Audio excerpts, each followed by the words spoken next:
В эфире новости, студия Анастасия Кобызева. Здравствуйте. Вот главные темы.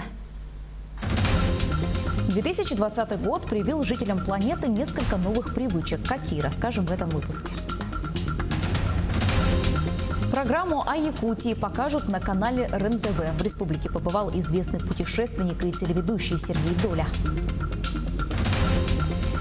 Школьник из Иваново собрал портрет якутской спортсменки Сарданы Трофимовой из кубиков Рубика.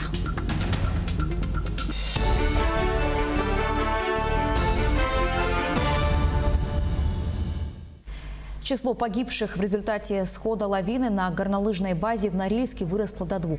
Спасатели извлекли из-под завала тело полугодовалого ребенка. Ранее спасатели обнаружили тело мамы погибшего малыша. Сейчас продолжаются поиски главы семейства.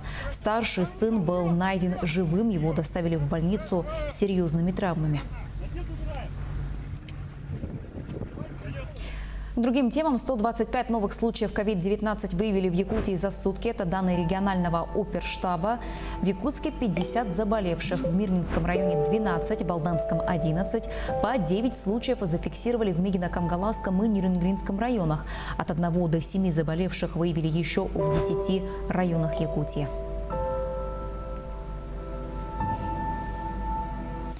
Между тем, Якутия входит в число регионов с наименьшим приростом COVID-19 за сутки. Об этом сообщили в оперативном штабе России.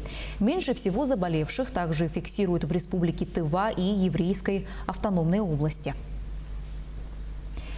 Человечеству нужна была встряска, чтобы посмотреть на свою жизнь под другим углом. Так сегодня склонны оценивать влияние пандемии на мир некоторые теоретики. И если отодвинуть на второй план переполненные больницы, вирус действительно привил нам новые привычки, даже положительные. Чему мы научились в 2020-м, выясняла Олеся Васева. Маску взяла, антисептик тоже всегда с собой. В магазин, пожалуй, зайду, когда там будет поменьше народу. Так проще соблюдать дистанцию. Ведь до сих пор находятся те, кто продолжает саботировать меры профилактики коронавируса. Хотя он с нами уже больше года. А ежедневная смертность – 10 тысяч человек по всему миру. Мы подчинили себе практически все сферы жизни. Так мир думал до 2020 года.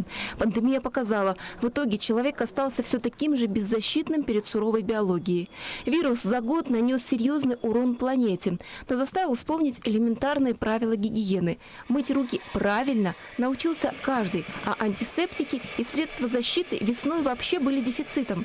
Вот и учились самостоятельно готовить дезинфицирующий раствор и шить маски. Мы уже без выходных работаем и уходим поздно, и утром пораньше. Вчера дали мы, сегодня считали, вчера 170 было, вчера у нас был самый рекордный день. Но это очень тяжело, больше 100 штук в день отшивать, больше очень тяжело. А еще пришлось вырабатывать стрессоустойчивость. Причины для стресса подкидывала ежедневная статистика заболеваемости. И к страху заболеть добавился страх безденежья в условиях полного локдауна. Нервы от дистанционного обучения школьников и реакция на полную самоизоляцию. Семьи проводили по 24 часа вместе. Не без трений. Немножко, если честно, уже начинаем друг другу надоедать. Бывают ссоры, но ничего, поссорились, тут же помирились, тут же обнялись, поцеловались, попили чаю дружненько, и все, никуда не денешься. В итоге оказалось, что человек может вполне довольствоваться малым, отказаться от путешествий и ненужных покупок и развлечений. А вот чему нужно учиться, так это планировать расходы и откладывать на черный день. Вот и спортом, оказывается, вполне можно заниматься дома. Фитнес-индустрия в этот период сделала большой шаг в сфере онлайн-тренировок и даже заслужила положительные отзывы. Это очень удобно, потому что тренировки проходят в одно и то же время. Тренер вместе с тобой занимается, задает ритм, и у тебя нет времени расслабляться, отвлекаться на какие-то мысли. Ты весь просто отдаешься этому процессу. Когда стало скучно на самоизоляции, спорт для многих стал логичным выходом, чем же себя занять. А когда спортзалом и бассейном все же разрешили работать вновь, сюда потянулись очереди. Вести здоровый образ жизни решились даже те, кто был далек от спорта. Люди по-новому взглянули на свое здоровье. В общем, пандемия заставила нас переосмыслить многие привычные аспекты жизни. Сейчас для решения большинства задач нам даже не нужно выходить из дома, и мы научились экономить время и тратить его на саморазвитие и своих близких. В любые времена семья остается главной ценностью. Олеся Васева, Олег Соснин, телеканал «Алмазный край». В России продлевается мораторий на плановые проверки малого бизнеса. Речь идет о проверках в отношении юрлиц и индивидуальных предпринимателей, сведения о которых включены в единый реестр субъектов малого и среднего предпринимательства. Постановление также предусматривает возможность проведения малых проверок с использованием средств дистанционного взаимодействия, в том числе аудио- или видеосвязи. Кроме того, допускается возможность замены плановой выездной проверки инспекционным визитом. Предусмотренные меры позволят в этом году избежать существенного роста проверок по сравнению с прошлым и предыдущими годами. Благодаря этому снизится административная нагрузка на большое число предприятий малого бизнеса. Миллиардер Евгений Касперский, создатель одноименного антивируса, путешествует по Якутии в рамках автопробега из Магадана в Якутск. Его команда уже преодолела более половины пути. Путешественники проехали Альчанский перевал и держат путь в Имикон. По словам Касперского, пробег из Магадана в Якутск – это первый этап большого автопробега через всю Россию. В Якутии побывал еще один известный путешественник, фотограф, ведущий передачи «Невероятно интересные истории» Сергей Доля. На канале РЕН-ТВ скоро выйдет программа о нашем регионе. Телеведущий расскажет о якутских лошадях, одну из них он даже подоил. Сергей Доля побывал на крестьянском рынке в Якутске.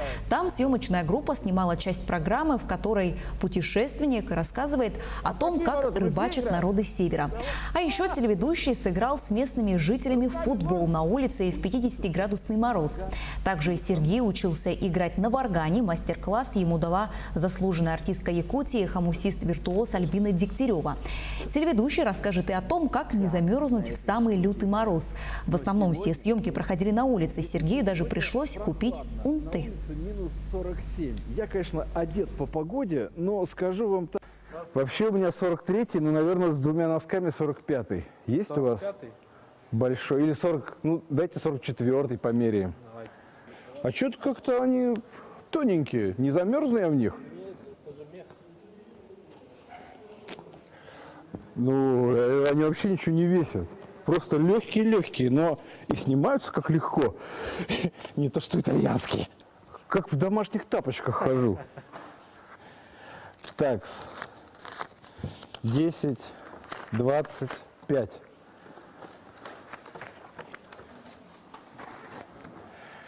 Продал вчера видеокамеру, не жалею, зато купил себе настоящие унты. В Якутии стартовала первая республиканская научно-практическая конференция педагогов по развитию исследовательской деятельности школьников. По понятным причинам она проходит в онлайн-режиме. Участники конференции обсудят систему планирования, мониторинга и оценки эффективности работы исследовательской и проектной деятельности школьников, научно-технологические инициативы исследований, научные комплексные экспедиции школьников в Якутии. Еще одна важная тема – дополнительное образование. Это также поле для развития исследовательской и проектной деятельности. Итоги работы участники подведут завтра. Школьник из Иваново собрал портрет чемпионки России по классическому марафону Сарданы Трофимовой из кубиков Рубика. В уникальной коллекции подростка уже более 50 картин, созданных именно по такой технологии. Среди них портреты любителей любимых киноперсонажей, а также изображения спортсменов, в частности известных бегунов, так как подросток сам увлекается бегом. Подробности у Ульяны Шагиной. Андрею Маслову из Иванова всего 13 лет. К своим годам подросток уже успел обзавестись необычным хобби, которое можно отнести к одному из жанров современного искусства. Андрей собирает кубики Рубика и создает из них масштабные картины. Мне 13 лет. Я увлекаюсь сборкой кубика Рубика и других разных головоломок на скорость. Первый раз я собрал кубик Рубика в 10 лет. После этого я начал изучать новые алгоритмы, ездить на соревнования, а потом уже и сам начал их организовывать. Со временем простой сборки юноши стало мало, и спустя 3 года у Андрея уже образовалась коллекция из 50 созданных им картин, собранных из кубиков Рубика. Перед тем, как приступить к сборке картины, на компьютере создается пиксельная модель выбранного изображения. Далее автор необычных картин ориентируется на схему и собирает кубики Рубика таким образом, чтобы они выстроились в картину. Я решил собрать портрет Дока из фильма «Назад в будущее» из 396 кубиков. Для этого мне понадобятся сами кубики и цифровая раскладка для того, чтобы знать, как собирать эти кубики. Картины из кубиков видна только лицевая сторона кубика. И у нее может быть миллионы или даже миллиарды разных вариантов. Для создания портрета якутской спортсменки Сарданы Трофимовой юноше понадобилось 396 кубиков Рубика. Уверенный в ее победе на чемпионате России в Сочи, юноша заранее с отцом собрали макет лица Сарданы Трофимовой на компьютере. Сам же портрет был создан во время просмотра марафона. В планах у Андрея в ближайшем будущем создать арт-выставку из всех собранных картин. У меня накопилось уже более 50 работ. И сейчас мы уже задумаемся о персональной выставке, которая, надеюсь, состоится в моем родном городе Иванове. Работы Андрея в социальных сетях собирают сотни лайков. Сейчас юноша является официальным амбассадором компании «Рубикс» в России и на всем постсоветском пространстве. Ульяна Шагина, Якутск, Иваново. На этом пока все. Мы продолжаем следить за развитием событий. Оставайтесь с нами, берегите себя, носите маски и перчатки, соблюдайте социальную дистанцию. До встречи в эфире.